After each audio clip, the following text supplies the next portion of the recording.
All right, I'm glad to be here. I was telling Patrick that in Missouri it's 100, right now, and so I packed this dress to wear today and these little sandals, and I'm freezing, so I'm wearing really unprofessional clothing, but I'm warm, but I still have my ridiculous sandals on, so here we are. I just want to thank Canvas for letting me be here today. We are Canvas adopters as of January, so we're new users. When you see what we've done in 6 months, I'm really proud of our team. My first experience with an online learning conference was Nichole last year in New Orleans. I don't know if any of you guys go to that conference, but the very first session I went to was how to start an online learning program, and I thought, I got to go to this one, right? It's made for me. And the presenter stood up, and the first thing he said was, you cannot build your own online courses. Don't try. And I was like, oh, that kind of sucks because we're trying. So I got home, and I was more determined than ever to beat off the vendors and build our own classes. And I'm proud to report that as of today, we have 419 students taking online courses, and we've built them all ourselves. So I'm really, really proud of that. But I'm here to talk about PE today. So how many of you loved dressing out in high school and getting sweaty? Your favorite. Okay, good. Yeah, good. One. Awesome. That's about what I expect. So the very first online class we built was physical fitness. And as I started doing some research, most programs have students manually log their activity on a piece of paper, and maybe they have a mentor who signs off. And I was like, well, they're lying, right? Like, that's not really happening. Like, no way. And so we aren't going to do it that way. And I was really determined to electronically monitor activity and do an authentic assessment inside of Canvas. So I'm excited to show you how we do that today. So just to give you a little bit about us really quick, we are the largest accredited school district in Missouri. You may think Kansas City or St. Louis would be up there, but those school districts are all broken up or not accredited. Kansas City is actually not an accredited district. So we're very big, lots of students, and growing. As I mentioned, our online program was new, and my job actually started July 16th last year, so come a long way. I did teach for 12 years, television production classes, which are where all those Emmys came from, but I gave up my cushy award-winning job to start from the bottom. I don't know what I'm doing, but we're doing it. So 100% district-created courses, so if you're a vendor in the audience, don't call me. I won't call you back. And currently we have, as I said, 419 students, and all of our staff are participating in online professional development. So if you use eSchool, for example, eSchool's rolling out a new 3.0 version, a whole new interface. Instead of making our teachers sit through an hour-long training session in a computer lab in August, they get to do their training in Canvas.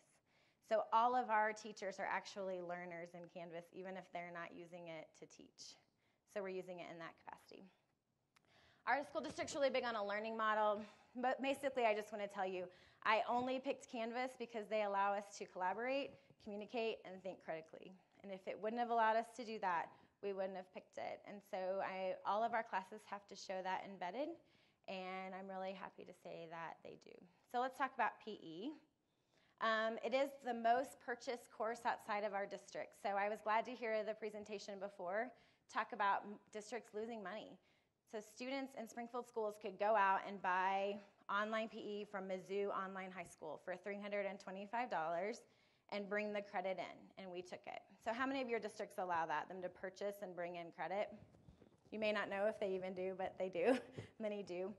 We lost a lot of students to this. So we have an international baccalaureate program in our school district. Those students don't have time to take PE, so they were just buying their PE credits. Lying to get PE credits. I mean, come on. I mean, maybe they were jogging and writing it down, but I don't know. Bowling, online bowling, that kind of thing. Really, these were the classes we were taking. So we built this one first. Again, as I said, we were committed to electronically monitoring data. The classes were created by our coaches, which was a huge buy-in, right? So I remember my first meeting with the PE coach. I think I heard probably 25 cuss words, and I was pretty much cussed out of the room. And then I got in my car and thought, wow, I missed those successful days. We'll try again tomorrow. And so we just kept going back in and working with them until now they're on board teaching the classes. So it's just breaking down those barriers every day. And now it's our most popular course. So today is actually the last day of summer school.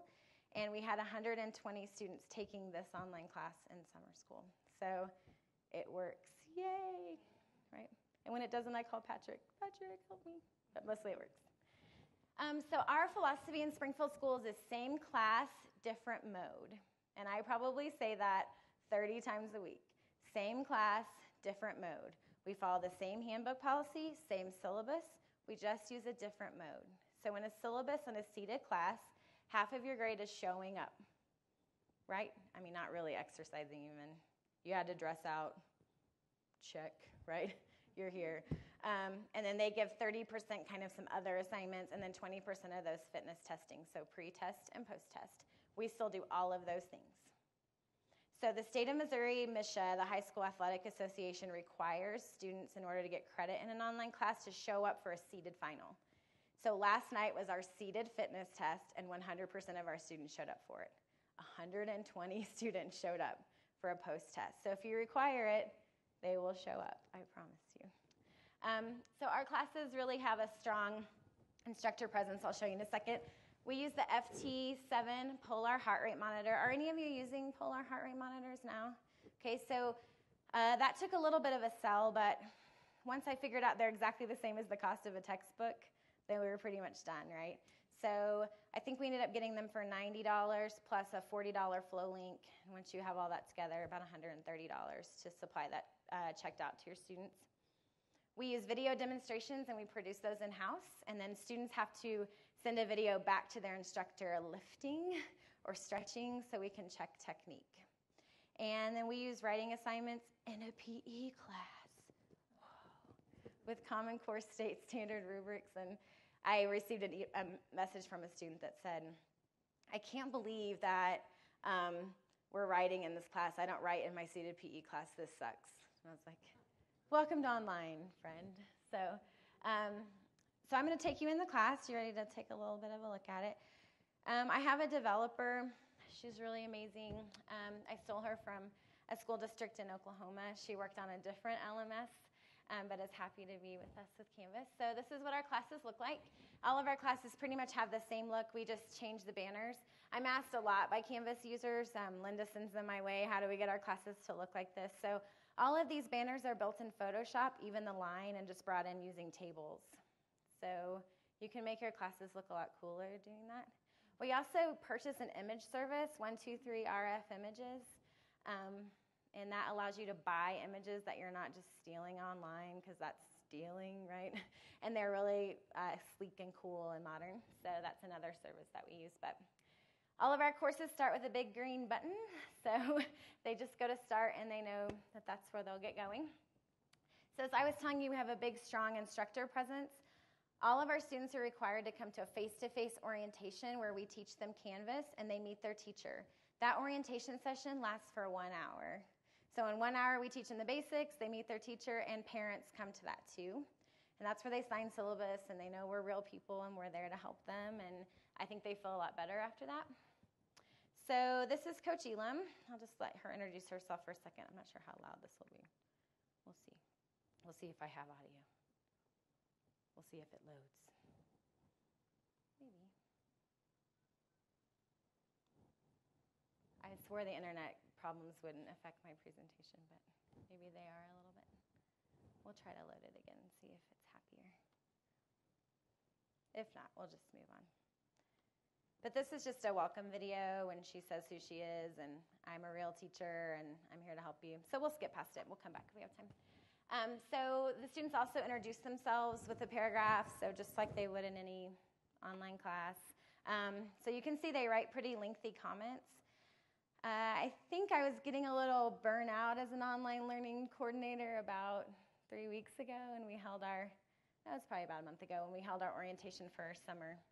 And I had a student come up, and he has a metal brace around his chest, like this.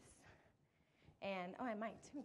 And his mom said, with tears in her eyes, because of this class, my kid will get to graduate from high school. So he has a hole in his heart. And he can't take regular PE, but he can take this, right, and graduate. And so I thought, well, I need to quit being selfish just because I'm tired and build more classes. So here we go.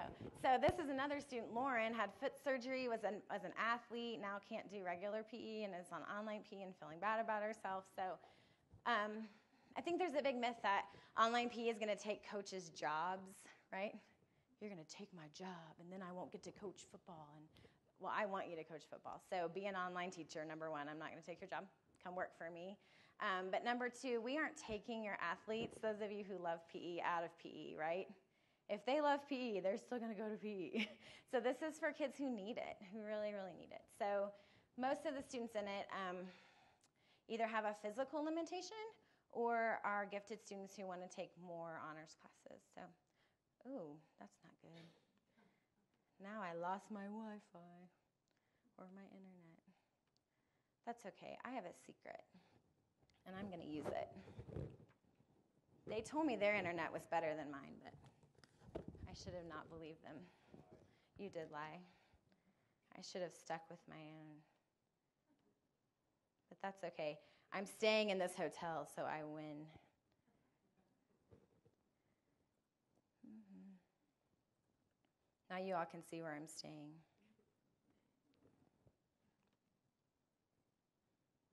Because if I don't have internet, I don't have a presentation.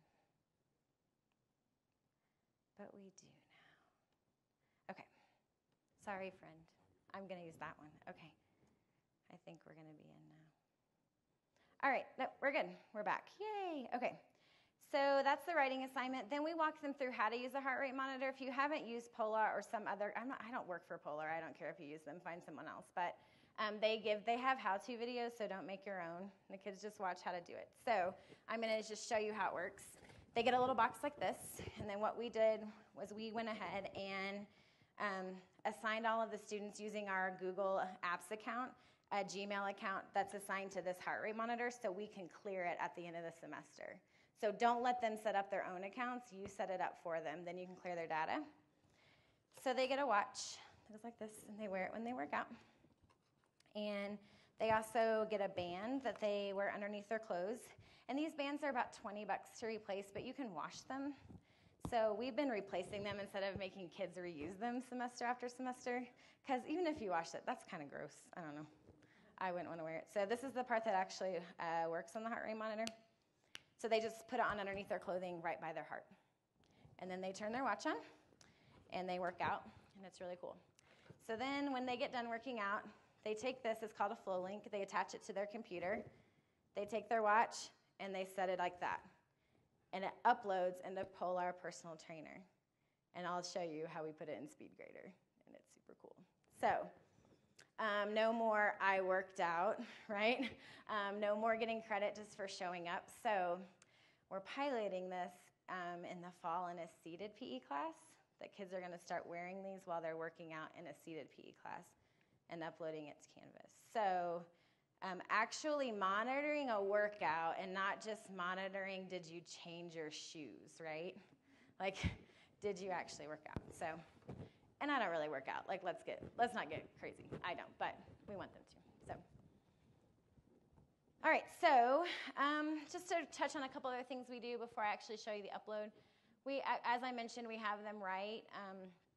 All of our essays are tied to Common Core rubrics, so we can actually track the outcomes that way. So if you don't have Common Core already embedded into your course, then that's something that you can do. It's so easy to do.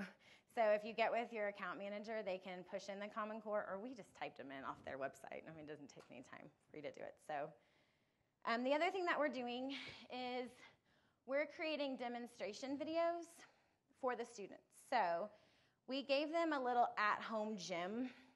We sent them home with a fitness ball, some weights, resistance bands, a jump rope, so they could do some of the activities without leaving their home.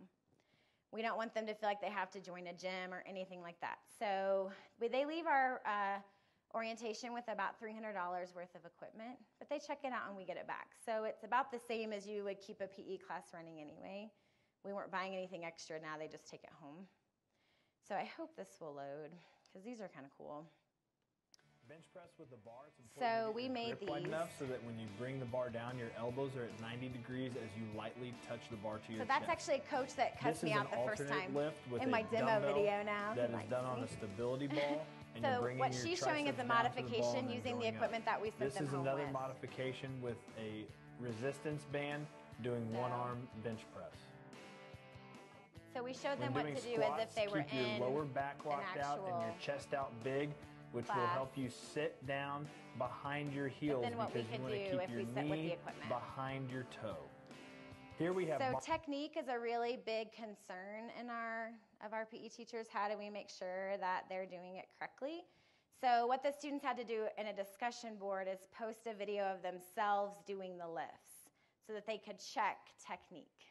So we did the same thing with stretching, with lifting, and an aerobic video. So this is a kid who had a little bit of some editing skills, but so he kind of made his. Most kids just used the webcam feature in Canvas, but so this is Josh doing his workout, right?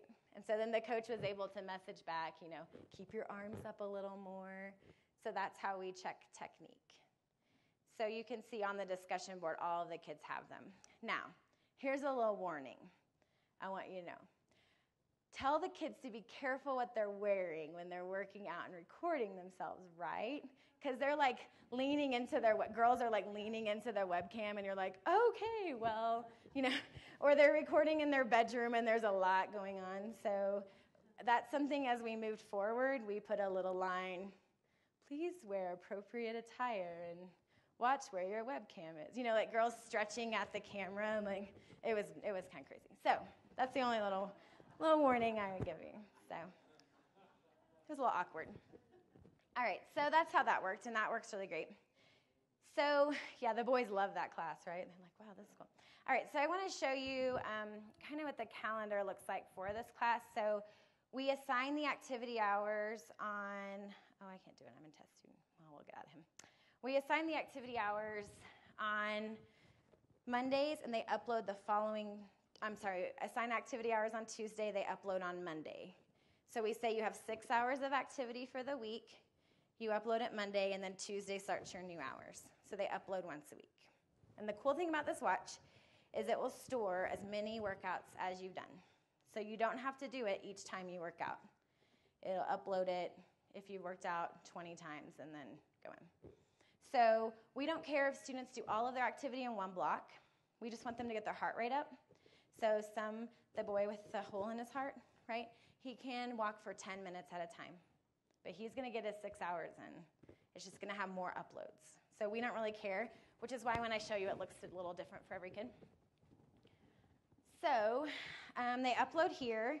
So let me just show you in Speedgrader what that looks like. So these are screenshots of Polar Personal Trainer. So this is Polar Personal Trainer. Once you upload, it gives you a screen of what activity you've done. And we just have kids do a screenshot of that. And then they submit it into Canvas. And Canvas renders it in Speedgrader right here for the teacher. So they don't have to go into Polar and look up every single kid. Just does it right here for them. So this particular student, you can see, worked out for 16 minutes and 39 seconds. But they have lots of workouts over here. So you would just click on the next one, and it would bring up Connor's next workout. Ooh, I got to leave my student view. It'll pull up Connor's next workout. So it's kind of cool that way. Of course, you all know how Speedgrader works, so we just go on to the next student.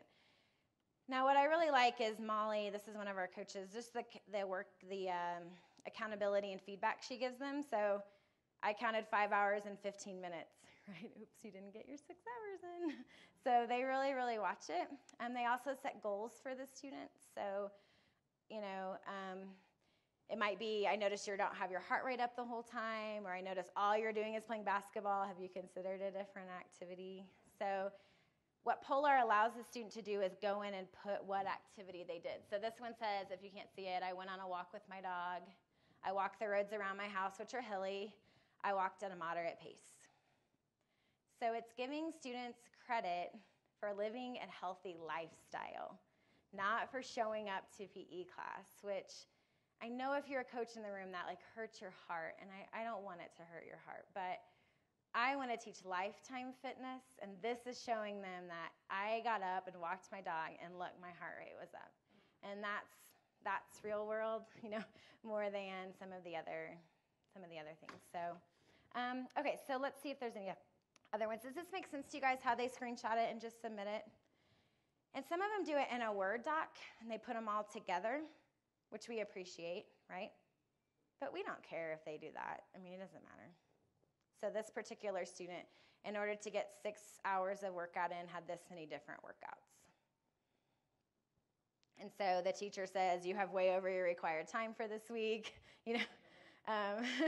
So she's kind of worried about her working out too much, so that's cool.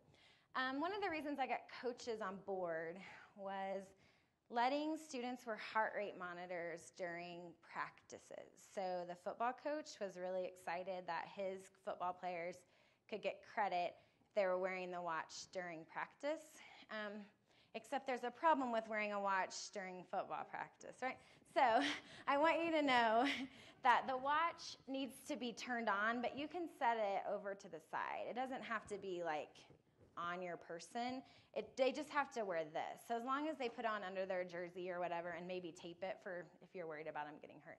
But it's soft, so it's not like they're going to get hurt. So the coaches are saying, well, if a kid's going to do online PE anyway, right, I'd rather them get credit for being with me than having to go out and do even more activity and being more exhausted. So that was something that we played with and we got success. We've had success with. So that's the class. We do have lots of other things they do. So that other 30%, it isn't just, am I still in Student View? I am. I thought I loved Student View. So the other 30%, we built in lots of nutrition activities for them to do.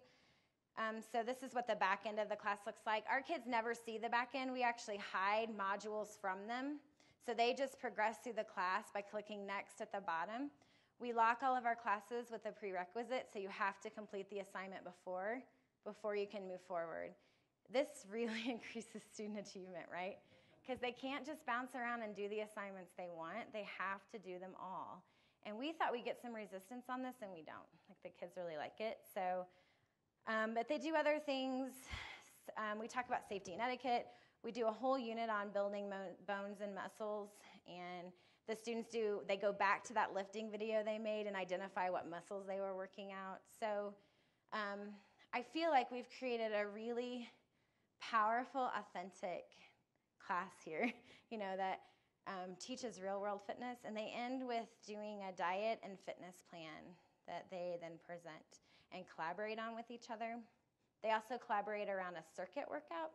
So those of you who are coaches kind of know what a circuit workout is. So we demonstrate for them, I was going to see if I could find it. We demonstrate for them an example of a circuit workout, and then they have to make their own working together using the collaboration tool in Canvas. So that's kind of fun for them to do.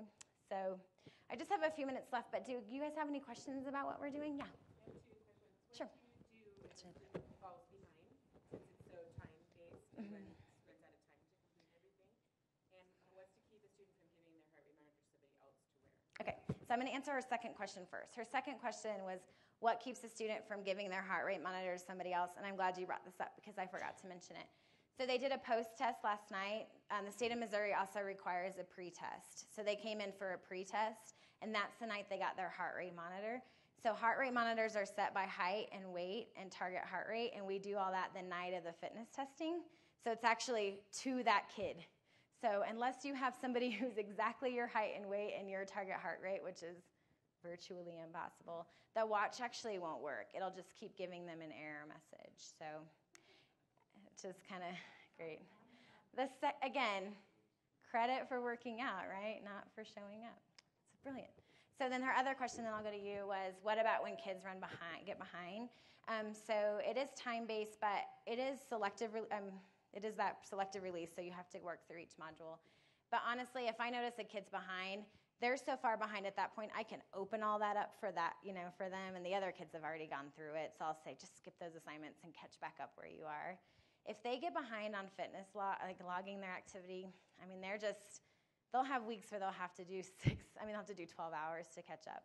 So most kids don't, but the few that do find a way to get that D and get through. So we can open up the class, but I can't take away fitness hours. That was my commitment to PE coaches is all my modules, yeah, that's my business, but I'm going to respect your time. So, do you have a question? I was thinking about how you said that football players get to watch on the side. I was thinking about other sports too. Is there a distance issue where it's too far away, or does the watch when you come to like a water break, you get close enough? I haven't had any students report a problem with it. So I've had it soccer players and soccer that I feel like they get pretty far away from it. Football, we don't have any problems with basketball and volleyball because their bags tend to be right there. So I think if you can have the students keep their bags pretty close to the sideline where their watch is, then they'll be okay. But again, I haven't had anybody say it's been a problem yet. So there was another question, yeah. Sure. Who is the facilitator for the class? Are you the facilitator or is it one of the PE teachers? Yeah, so I don't teach any online classes. I just help develop and build them and then run the administrative side of the program. So we hire PE teachers to teach our online classes. So that's right. So, but actually right now they're doing it as a stipend outside of the school day because again, we are still new, right? And they just don't get that if 35 kids are taking an online PE class, that's their day and they should be able to do it as part of the day, right? So right now the model is we're lowering class size in the buildings, but paying them to teach outside the school day. So our PE classes don't have 45 kids in them anymore. They've got 32 kids in them because kids are taking it online. So I think I saw another hand. Yeah.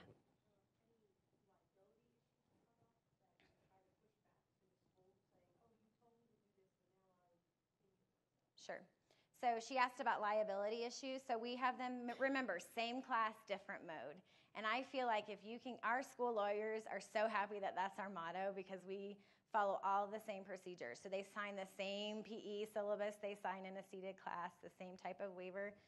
We follow all 504 plans and all IEP plans. So if a student has a 504 plan for a knee injury, I don't want you doing a lifting video, right? We'll give you an alternative assignment. So we've run this class now with, almost 300 kids, and we haven't had a problem with it, but that's always on my mind, and we'll see. But they sign a waiver, the same waiver they sign for seated PE. Does anybody else have a question? Yeah. I'm curious to know what the ratio of students to instructors are in these courses, and not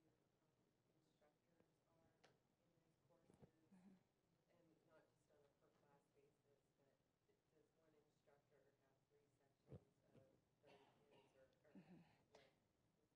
So her question's about class ratios, student to teacher ratio, and we are committed to keeping our ratio the same as a seated class. So I actually made a commitment to my PE teachers that in the state of Missouri, they can have 45 students in a seated PE class, but I will never give them more than 33 online, which is our seated number. So our sections are always 33 or smaller and will be that way. So other questions? Yeah. That's okay.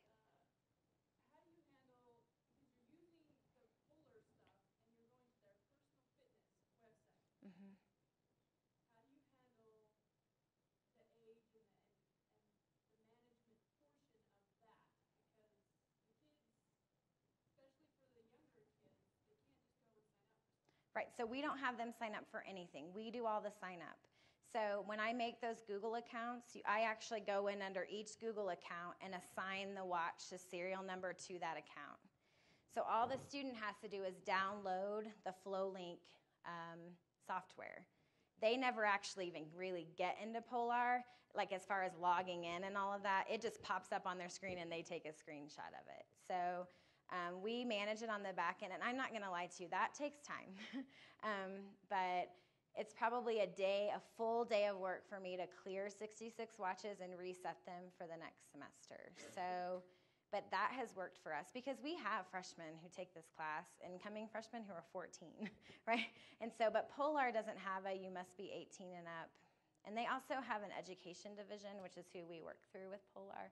And so that whole site isn't shared, it's not public, it's private settings. So you'll just want to make sure when you buy your watches that you work with Polar to get a discount and make sure they know you need kind of the education environment that's a little bit safer.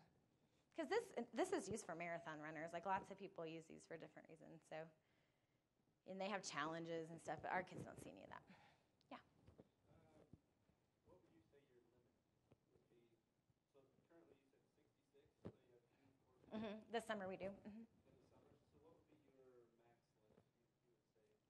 Well, I don't care. So I want everybody who wants to take an online class to take an online class. But at this point, our district has committed funds to every class that we build, having 2 sections per semester. So this class will run 6 sections in a year, basically. So our school district's very big. That's only impacting 66 kids out of a 24,000 district. But that's been our limitation on it right now. But that's just set by an arbitrary number from an associate superintendent. So, any other questions about what we're doing? So I did post the slide deck in our discussion board for this class. It's actually just a link to the Google Drive. And in that Google Drive, I also included our instructions for Polar, so you can look a little bit more about what we give to the students and how they do that. And feel free to take it anytime. And my contact information's in there, so we have lots of other classes I'd love to show you. We do a personal finance class, which is required in our state for all juniors to take. And we also do our government class online now, which is a required class. And it has an end-of-course exam in it, which was a big fear, right? Will kids actually show up to take it? And again, last night, 100% showed up. So kids are showing up to do it because they really want to do it. So I'll leave you with this. I heard somebody say once, what would you do if you could build a class if you trusted kids 100%? And so that's my theory, right? If I really trust kids 100% to do their work and get engaged and believe in it, how would I build this class? And so that's been our theory, and it's worked so far. So maybe next year if you see me, I'll be a little more jaded, but hopefully I'll be done with that dissertation by then, and I'll get some more sleep. So thanks.